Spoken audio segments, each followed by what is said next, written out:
विज्ञान के सेशन में आप लोगों का स्वागत है। विद्युत तथा परिपथ, ये हमारा चैप्टर कंप्लीट हो गया है और आज टाइम है प्रश्न और उत्तर का। तो हम आज का पहला प्रश्न स्टार्ट करते हैं, वो है रिक्त स्थान की पूर्ति। एक युक्ति जो परिपथ को तोड़ने के लिए उपयोग की जाती है, क्या कहलाती है? हम लोगों ने समझा था ना, क्या है वो? चलिए, आप यही सोच रहे हैं ना, स्विच। Very good. एक विद्युत सेल में डैश टर्मिनल होते हैं, बताइए। 2 टर्मिनल होते हैं, एक पॉजिटिव, दूसरा नेगेटिव। अब हमें बताना है सही या गलत। विद्युत धारा धातुओं से होकर प्रवाहित हो सकती है। धातुओं से, बिल्कुल ठीक है, ये सही है। विद्युत परिपथ बनाने के लिए धातु के तारों के स्थान पर जूट की डोरी प्रयुक्त की जा सकती है। जूट की डोरी सही या गलत? गलत है ये। हम इसको ये जो है, ये धारा प्रवाह नहीं करती है। विद्युत धारा थर्मोकोल की शीट से होकर प्रवाहित हो सकती है। गलत, बिल्कुल ठीक। चलिए नेक्स्ट देखते हैं।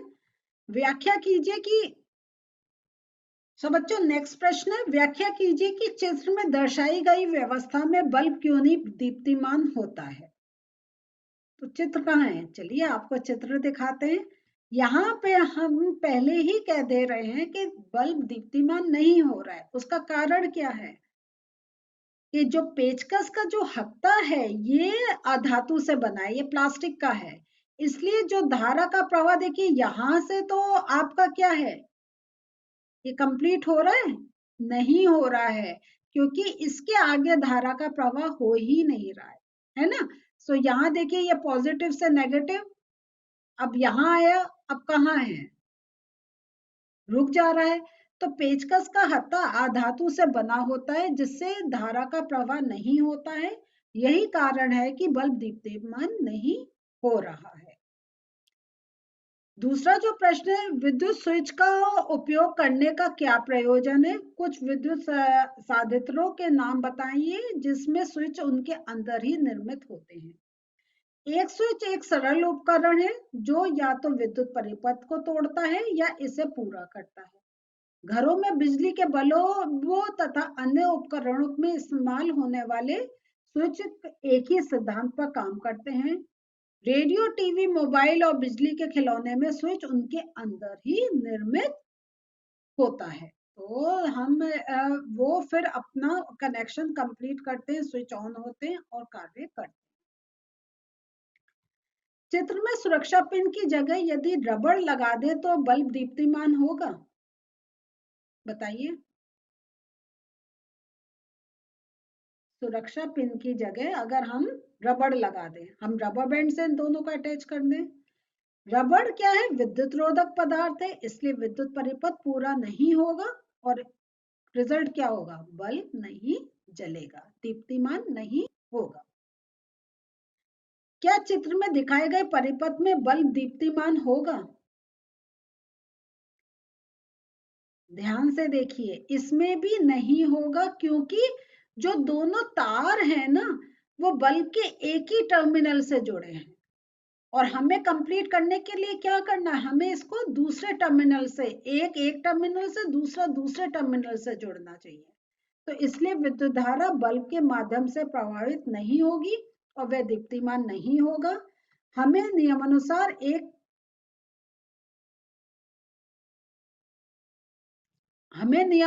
एक सुधार करना चाहिए। ये मैं आपको ओरल समझा रही हूँ, आप लिख सकते हैं कि ये जो हमारा जो तार है, इसके बल्ब के दूसरे टर्मिनल से अटैच कर दें। तो इस प्रकार हमारा ये चित्र ये सर्किट कंप्लीट होगा और धारा प्रवाह होगा। तो ये हमने आपको ओरल समझाया है, आप इसको नोट कर लीजिएगा कि हम ये जो हमारा सर्किट कंप्लीट करने के लिए बल्ब के एक टर्मिनल से सेल का एक टर्मिनल जुड़ा होना चाहिए, सेल के दूसरे टर्मिनल से बल्ब का दूसरा टर्मिनल जुड़ा होना चाहिए। तो कभी कभी हम आपको ऐसे हिंट देंगे, आप नोट करिएगा। किसी वस्तु के साथ चालक परिचित का उपयोग करके ये देखा गया कि बल्ब दीप्तिमान होता है। क्या इस वस्तु का पदार्थ विद्युत चालक है या विद्युत रोधक है? व्याख्या कीजिए। क्योंकि वस्तु धारा प्रवाह करने की अनुमति देता है और विद्युत परिपथ को पूरा करते हुए बल्ब को दीप्तिमान करता है, अतः वस्तु विद्युत चालक है। आपके घर में स्विच की मरम्मत करते समय विद्युत मिस्त्री रबड़ के दस्ताने क्यों पहनते हैं? मालूम है आपको? विद्युत मिस्त्री अक्सर तांबे के तारों को छूते हैं और वे गलती से तारों के संपर्क में आ सकते हैं। चूंकि मानव शरीर क्या है, ये एक अच्छा विद्युत चालक है, इसलिए विद्युत मिस्त्री को झटका लग सकता है। रबर एक क्या है? विद्युत रोधक है। अतः बिजली के झटके या धारा के प्रवाह से खुद को बचाने के लिए बिजली कर्मचारी मरम्मत करते समय रबर के दस्ताने का उपयोग करते हैं। सबसे बड़ी बात है, जो रबर है ये क्या है? विद्युत रोधक है। ये पास नहीं होने देता, करंट को पास नहीं होने देता है। और करंट को पास होने का यह है कि हमारा शरीर का सुचालक है, तो वो हमारे शरीर में करंट फ्लो एकदम सर्किट कंप्लीट हो जाता है, बहने लग जाता है। तो इसलिए है कि, और कभी जैसे करंट लगता है तो क्यों एकदम सबसे पहले होता है कि जो उसका जो हाथ उस सोर्स पर है वहां से हटाओ, तो सर्किट टूटता है। तो इसलिए हमेशा कहते हैं कि आप कोई भी इलेक्ट्रिसिटी से रिलेटेड कार्य करें या हीट से भी रिलेटेड, बड़ों की निगरानी में करें जब तक आपको पूरी उसकी प्रैक्टिस नहीं हो जाए, पूरी नॉलेज नहीं हो जाए। तो इसलिए, और जो एक्सपर्ट भी होते हैं, देखिए वो पेचकस होता है तो उसका जहां से हम घुमाते हैं वो प्लास्टिक का होता है, हम प्लास्टिक के ग्लव्स पहनते हैं, हम रबड़ की चप्पल पहनते हैं, क्योंकि वो हमने कहा है ना, आपका पूरा एक सर्किट बनता है। और दूसरा जो है कि हम कोई या किसी एक लकड़ी के उस पर खड़े होते हैं कि हमारा फर्दर करंट नहीं बहे और वो वहीं रुक जाए, तो ये सारे प्रिकॉशंस हम लेते हैं। विद्युत मिस्त्री द्वारा उपयोग किए जाने वाले औजार जैसे पेचकस और प्लास के हत्थों पर प्राय प्लास्टिक या रबर के आवरण चढ़े होते हैं। क्या आप इसका कारण समझा सकते हैं?